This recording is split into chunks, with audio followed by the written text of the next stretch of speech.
से अछूती है। ये जगह देखने में जितनी सुंदर और अद्भुत है, उतनी ही रहस्यमयी है।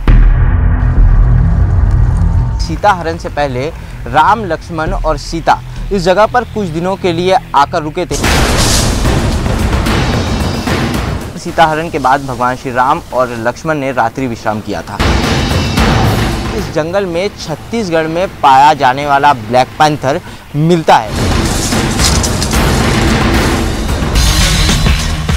जब हमारी टीम उस निशानी की खोज में निकली, तब पता चला कि उसे आज तक कोई क्यों नहीं देख पाया।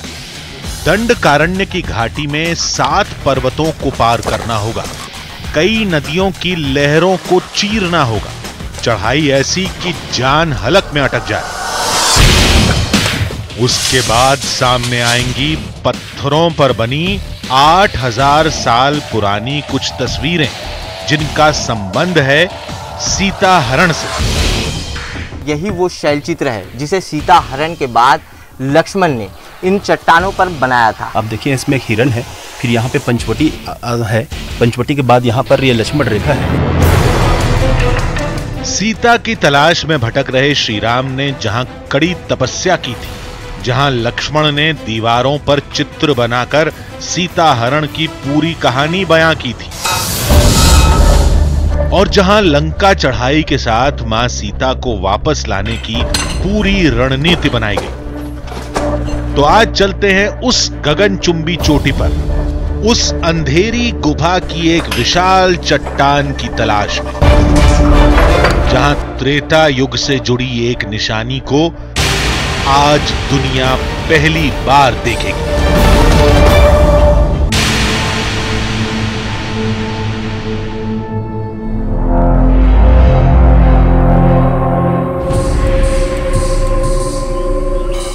नमस्कार, मैं हूं आशीष त्रिपाठी आपके साथ।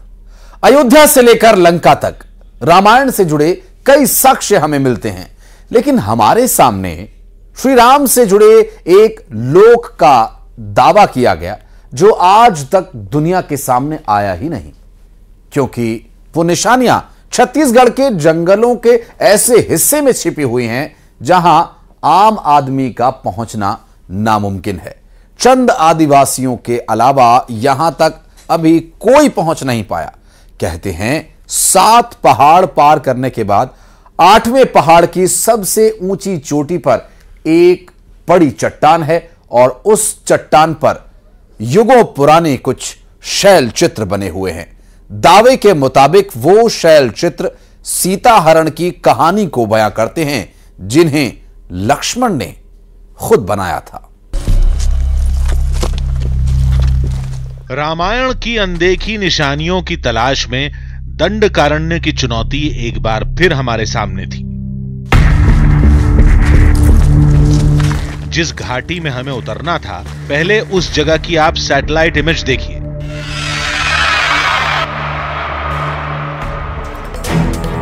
आसमान से यह पूरा इलाका ओम के आकार का दिखाई देता है। यही वजह है कि पूरा इलाका बेहद दिलचस्प, रोमांचक और रहस्यों से भरा है, जो आस्था से भरी कहानियों के साथ पुरातत्वविदों के वैज्ञानिक नजरिए पर भी खरा उतरता है।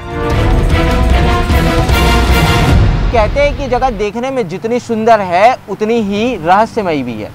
बताया जाता है कि जिस नाम से न आप अछूते हैं और जिस नाम से न मैं अछूता हूँ, उसी नाम राम के कदम 8000 साल पहले इस जगह पर पड़े थे। और ये दंडकारण्य के दक्षिण कौशल का वो हिस्सा है जहां पर भगवान श्री राम ने अपने वनवास के 14 वर्षों का सबसे ज्यादा समय बिताया है।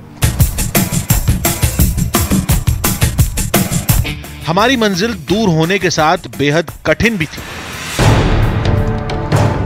हमें पहले रायपुर से कोरबा जाना था, कोरबा से दमोदरा गांव, वहां से रैनखोल गांव, रैनखोल से पहाड़ियों की लंबी चढ़ाई थी। कहते हैं उस जगह पर रामायण से जुड़ी एक निशानी 8000 साल से पड़ी है, जिसका नाता सीता हरण से है। पंचवटी के आश्रम से रावण ने सीता का हरण किया था। सीता की तलाश में श्री राम और लक्ष्मण कई महीने जंगलों में भटकते रहे। फिर लक्ष्मण ने एक जगह पत्थरों पर कुछ चित्र बनाकर राम को हरण की पूरी कहानी बताई थी।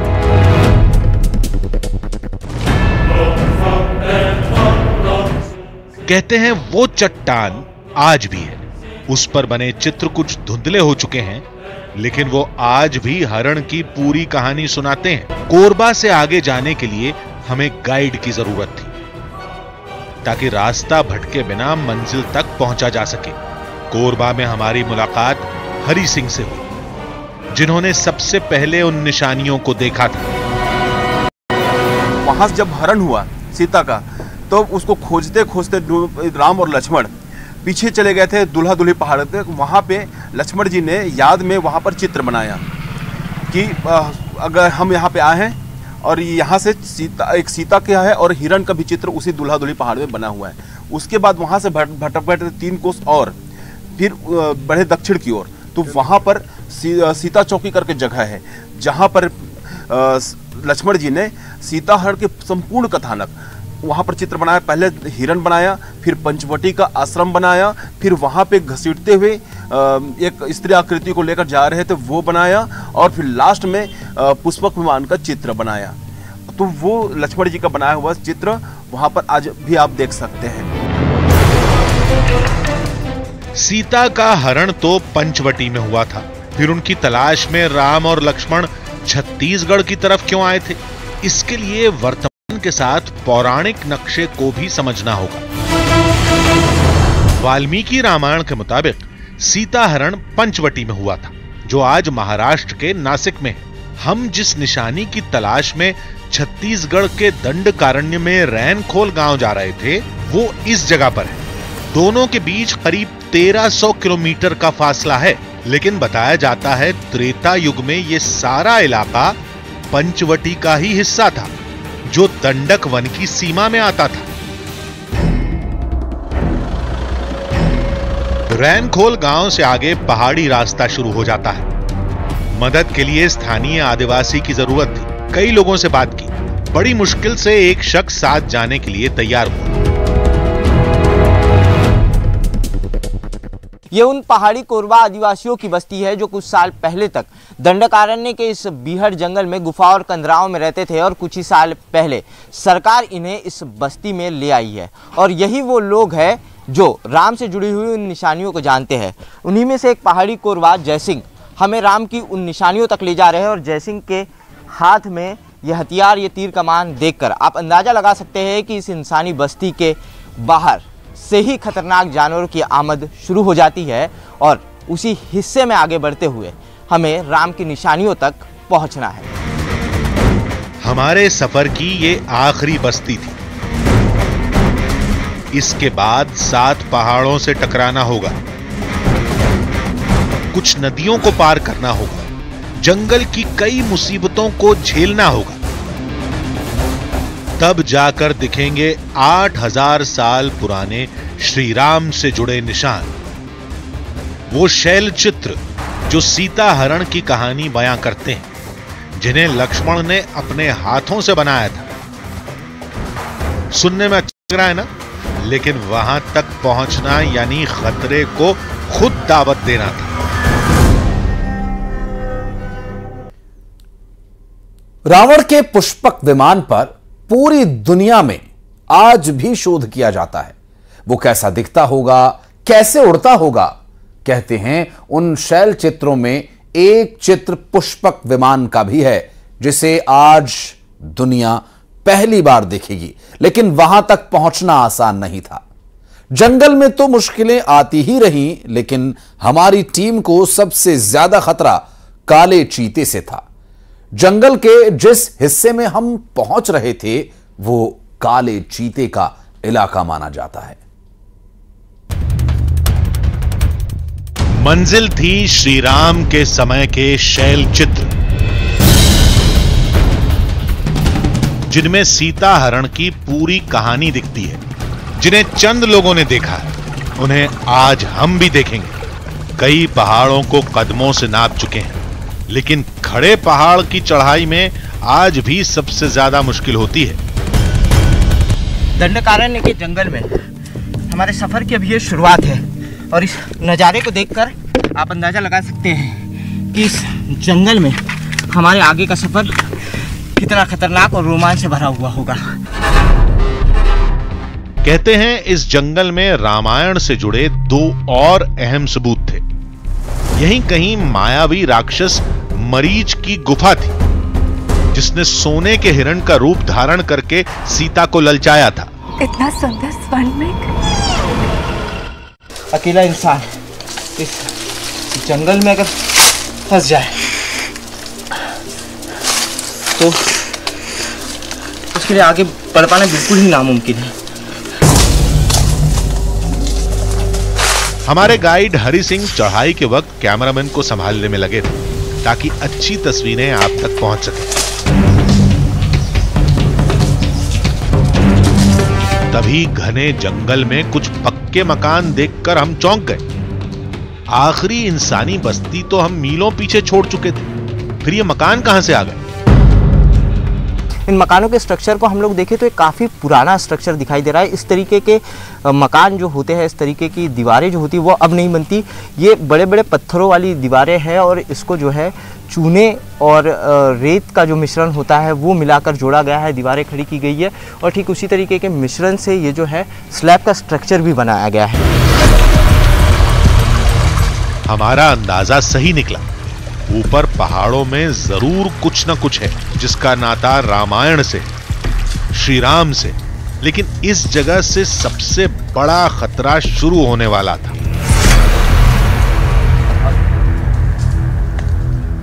राम से जुड़ी हुई रिसर्च करने के लिए जो रिसर्चर आते हैं वो आदिवासियों की काफ़ी बड़ी टोली और सुरक्षा के काफ़ी साजो सामान लेकर ही इस जंगल में आगे बढ़ते हैं, क्योंकि बताया जाता है कि इस जंगल में छत्तीसगढ़ में पाया जाने वाला ब्लैक पैंथर मिलता है।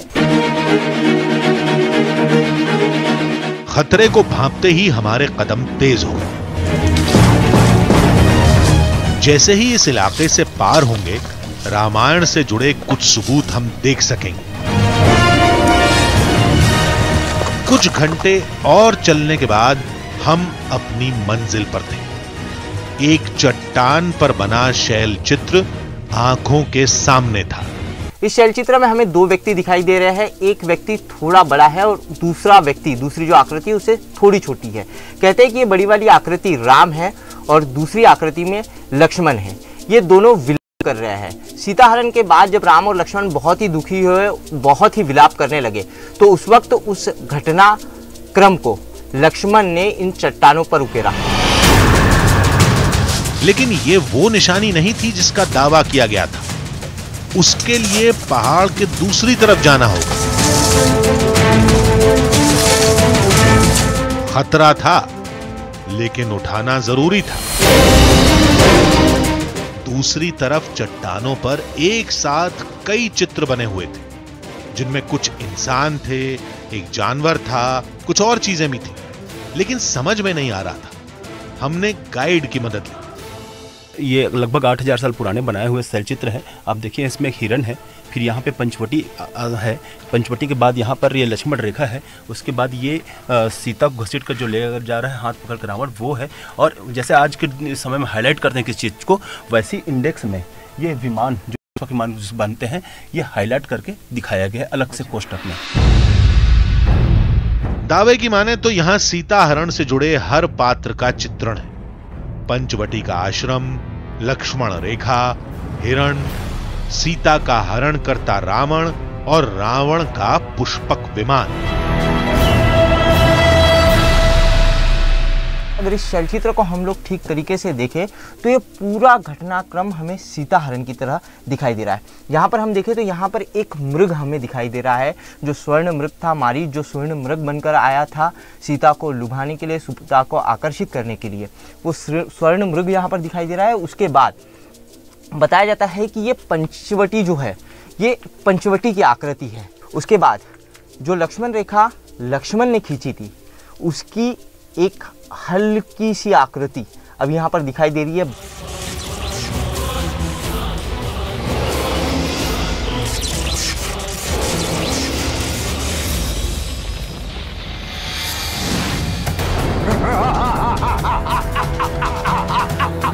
कौन हो तुम? लंकेश दशानन रावण। तो यहाँ पर एक आकृति, हमें एक ऐसी आकृति दिखाई दे रही है जिसे जबरदस्ती कोई व्यक्ति खींच रहा है। देखिए यहाँ पर रावण का चित्र जो है वो धुंधला हो चुका है, लेकिन सीता का जो चित्र है वो अभी भी क्लियर दिखाई दे रहा है।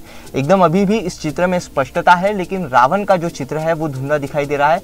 यहाँ पर हल्का सा ऐसा प्रतीत होता है कि जैसे कोई इस आकृति के हाथ को खींच रहा है और यहाँ पर वो दूसरा चित्र रहा होगा। देखिए ये चेहरे का आकार है, यहाँ पर नीचे उसका पूरा शरीर है और ये चेहरे का आकार जो है यहाँ से मिट चुका है।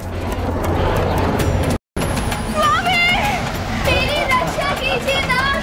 प्रभु मेरी रक्षा कीजिए, रक्षा कीजिए स्वामी। उसके बाद बताया जाता है कि ये पुष्पक विमान का चित्र है, जिसे एक स्पेशली इंडेक्स में लक्ष्मण ने बनाया था, विशेष रूप से रेखांकित किया गया था।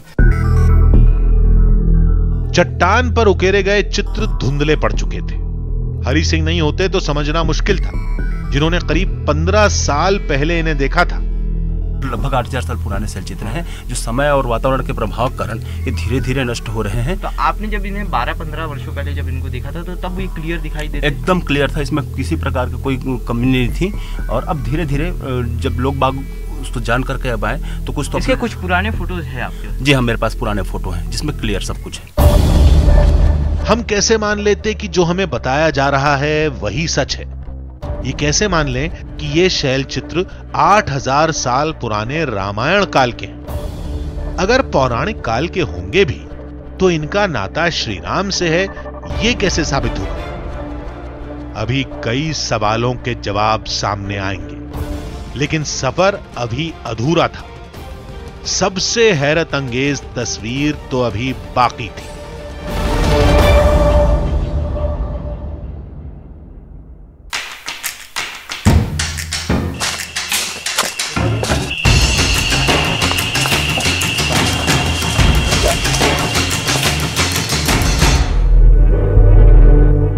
रात हो चुकी थी।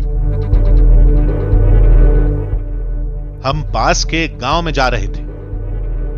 वहां रात गुजारने के बाद सुबह गुफा की तलाश में निकलना था, जहां कुछ और बड़े सबूतों के होने का दावा किया जाता है। रात में जंगल से निकलने की सबको जल्दबाजी थी, जिसका नतीजा बुरा हुआ। सब एक दूसरे से बिछड़ गए। दादा, सिंह साहब, दादा। अंधेरे में आगे बढ़ना अब सही नहीं था। रात जंगल में ही गुजारनी पड़ेगी। मिट्टी का तेल होने की वजह से हमें आग जलाने में काफ़ी मशक्कत नहीं करनी पड़ी। जल्दी ही आग जल गई है और ठंड से जो है वो राहत मिल रही है। और आग जलने की वजह से कोई खुखार जानवर भी, कोई जंगली जानवर, कोई हिंसक जानवर भी हमारे पास नहीं आएगा। घना जंगल, रात का सन्नाटा, जंगली जानवरों की आवाज।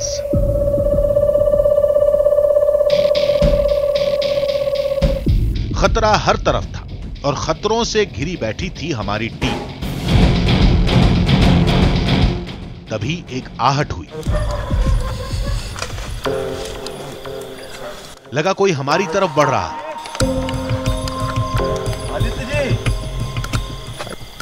अरे सिंह साहब है। हाँ, अरे सिंह साहब कहाँ रह गए थे हम लोग? यार मैं डर गया था, एकदम अकेला हो गया था पूरा जंगल में। अब कहाँ के बाद एकदम डर गया था, कुछ मोड़ने के बाद दिखता नहीं था, अकेला हो गया था पूरा। हम लोग भी जो है कि हम लोग भी पता नहीं, ढलान से जहाँ हमको जगह मिली, हमको पहाड़ जो है तुरंत उतरना था। और पहाड़ हम लोग भी सब लोग जो है कि जहाँ से जगह मिली वहां से उतरे। गाइड के मिलने से थोड़ी राहत मिली, लेकिन खौफ की वजह से नींद नहीं आई। पूरी रात जागते हुए गुजार दी। इस जंगल में बेहद ही खौफनाक रात गुजारने के बाद अब दिन हो चुका है और दिन की लालिमा जो है वो इस जंगल में साफ दिखाई दे रही है। इस रोशनी के भरोसे हम लोग इस जंगल में आगे का सफ़र तय कर सकते हैं। रात भर हम लोग सोए नहीं है, जिसकी वजह से शरीर में काफ़ी थकान है। लेकिन राम के दूसरे साक्ष्य तक पहुंचने के लिए, इस कहानी के हमारे आखिरी पड़ाव तक पहुंचने के लिए हमें हमारे सफ़र की शुरुआत तुरंत करनी होगी। हमारी मंजिल वो गुफा पहाड़ के उस पार थी।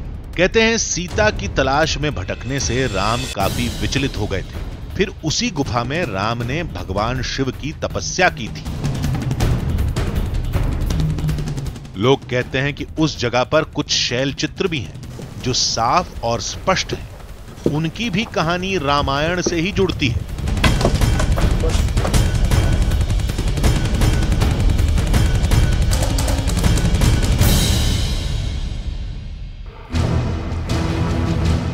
कुछ घंटों की चढ़ाई के बाद हमें पत्थरों पर कुछ दिखा। शायद शैल चित्र ही थे, लेकिन ये तो बदरंग हो चुके थे। आसपास कई चित्र थे, लेकिन सबकी हालत बेहद खराब थी। कहते हैं दंडकारण्य के जंगल के इसी पहाड़ की ऊपरी चोटी पर मौजूद है वो गुफा, जहां पर सीता हरण के बाद भगवान श्री राम और लक्ष्मण ने रात्रि विश्राम किया था। इस गुफा के इस निचली छोर पर कई शैलचित्र यहाँ भी बने हुए दिखाई देते हैं, लेकिन वक्त के साथ ये शैलचित्र काफ़ी धुंधले हो चुके हैं और अब उन्हें सामान्य आंखों से देखने के बाद उस तरीके से बयां कर पाना काफ़ी मुश्किल है। यहां तो बात नहीं बनी, शायद गुफा में कुछ मिले। दावा है कि यह जगह त्रेता युग की है। हमारी निगाहें किसी निशानी को खोज रही थी। इस जगह से हमारे गाइड भी अनजान थे। हम चलते गए, लेकिन कुछ नहीं दिखा। युगोपुर की गुफा सही में अंतहीन है। जैसे जैसे हम लोग इस गुफा के अंदर बढ़ते जा रहे हैं, वैसे वैसे ये गुफा अपना आकार बदलती जा रही है। छोटी छोटी कंदराओं से निकलने के बाद गुफा का और विशाल रूप हमें दिखाई देता है। काफ़ी समय से हम लोग इस गुफा में घूम रहे हैं, लेकिन इस गुफा का कोई अंत हमें नहीं दिखाई दे रहा है। इस गुफा के स्ट्रक्चर को हम लोग ठीक तरीके से देखें तो ये हार्ड रॉक की चट्टानी गुफा है। ये चूने के पत्थर वाली गुफाएं नहीं है जो पानी के कटाव से या किसी अन्य वजह से बन जाती है। ये गुफाएं युगों पुरानी होती है और वैज्ञानिक भी हार्ड रॉक की इन गुफाओं को करीब 8 से 10 हजार साल से भी ज़्यादा पुराना मानते हैं। ये गुफा वाकई अंतहीन थी, लेकिन कोई शैल चित्र नहीं मिला। ऐसी कोई निशानी भी नहीं मिली जो इस जगह को श्री राम से जोड़ सके। लेकिन नीचे हमें कई चित्र दिखे थे जिन्हें सीता हरण से जोड़कर देखा जा रहा था। क्या ये सच है? ये जानने के लिए हमारी टीम रायपुर में एक पुरातत्वविद से मिली। उन्हें सारी तस्वीरें दिखाई, शैल चित्रों से जुड़ी आदिवासियों की मान्यताओं से रूबरू करवाया। जानकार के मुताबिक वो शैल चित्र श्री राम से जुड़े हैं या नहीं, ये पता करने के लिए एक बड़ा शोध करना पड़ेगा। लेकिन ये पक्का है कि वो सारे चित्र 5 से 10 हजार साल पुराने हैं। रामायण का समय करीब 8,000 साल पुराना माना जाता है। हम यह निश्चित तौर पर कह सकते हैं कि वो शैल चित्र जो है लगभग 5 से 10 हजार वर्ष पुराना शैल चित्र है। ये इसमें कोई संख्या की बात नहीं है। लेकिन आपने जो ये बोल रहे हैं और लोगों की जो मान्यताएं हैं कि वो सीता हरण से संबंधित शैल चित्र बने हुए हैं, ये पुरातात्विक दृष्टि से हम उसको प्रमाणित नहीं कर सकते हैं कि वो राम के चित्र बने हैं और वहाँ पर सीता हरण का हुआ था, उस जिसको वहाँ पर वो अंकित किया गया। छत्तीसगढ़ में राम पथ गमन मार्ग बनाने की तैयारी है, जिसका रास्ता कोरबा से गुजरता है। ये नक्शा काफी शोध के बाद तैयार किया गया है, यानी आज से 8,000 साल पहले श्री राम के कदम उस इलाके में पड़े थे जिसे आज कोरबा कहते हैं। ये शैल चित्र भी कोरबा में ही हैं। अब ये सीता हरण की कहानी बयां करते हैं या नहीं, इनका नाता श्री राम से है या नहीं, इसकी हकीकत तो एक बड़े शोध के बाद ही सामने आएगी।